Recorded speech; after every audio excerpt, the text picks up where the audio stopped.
lovelies, Jennifer Ziliotto here. I'm back again for another Style Fix video. Thank you so much for joining me once again on my YouTube channel. Today we are going to talk about what I am reading. This is a video that I do from time to time. I haven't done one since the summertime and I always get great feedback. So I kind of feel like we're at that time of the year, we're at that time of the winter where we're feeling probably, well, I know I am, I don't know about you, but I'm speaking in general terms, that we're feeling a little bit uninspired, a little bit like we're over this winter and we want it to end, but there's still a good 6 weeks to go. So one of my favorite pastimes in the winter and in the summertime and all year round, but particularly in the winter, I sit on a Sunday afternoon in front of the fire and enjoy a really good book. So let me share a few of the books that I am reading this winter with you. So I thought I would invite you into my little nook. This is usually where I start reading on a Sunday morning, and then I head over to the fireplace because this spot can get a little bit cold.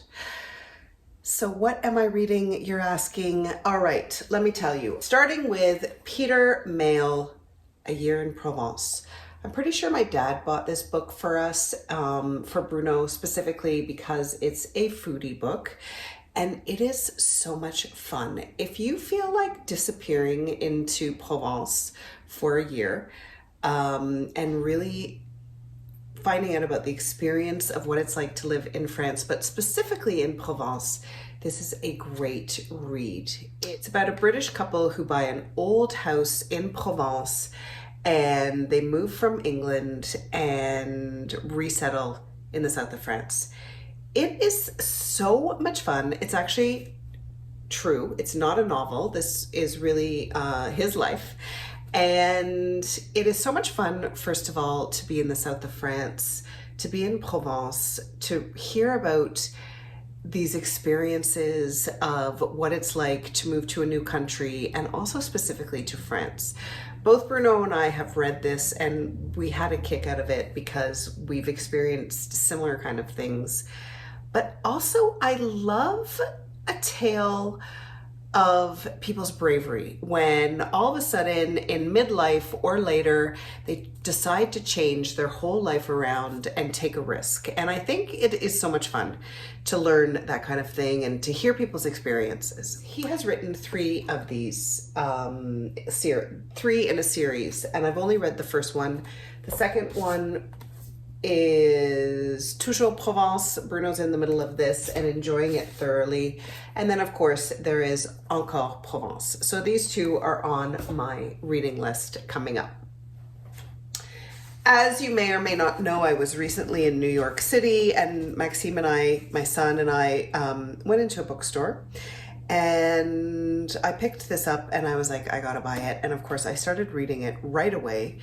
Keith Haring journals. I am a huge fan of the artist Keith Haring since I was a teenager, when he was still alive, and it's his journals. And again, it's so interesting to read about people's thoughts and their experiences. And I find it always really inspiring and I feel like you learn a lot.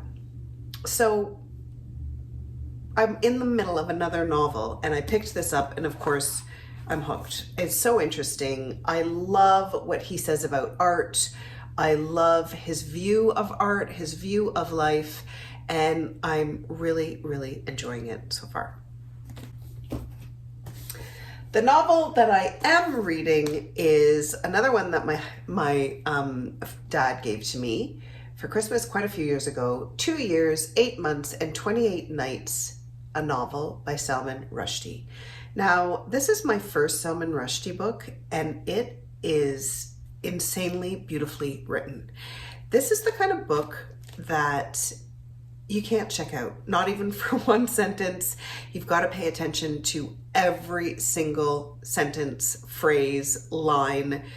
It is so beautifully written and so much happens in such a short period of time that you just are forced to pay attention. I was saying that to my dad and he was like, oh, of course, like all Salman Rushdie novels. Like I said, this is my first one and I am blown away at the beauty of his writing. I'm not that far in, but I'm loving this.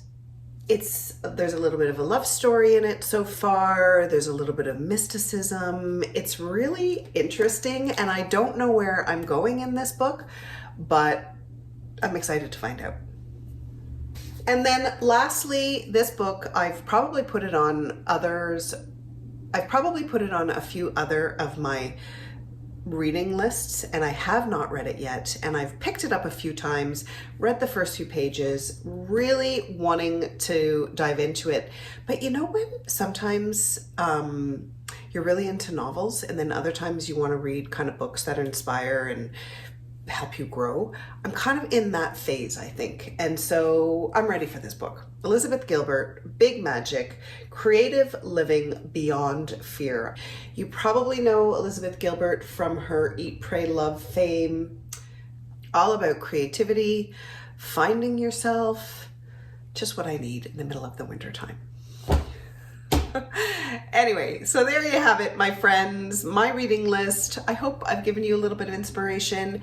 If you've been reading a great book or a self-help book or something that you think I should know about, please message me or leave a comment down below. I love your recommendations, you know it.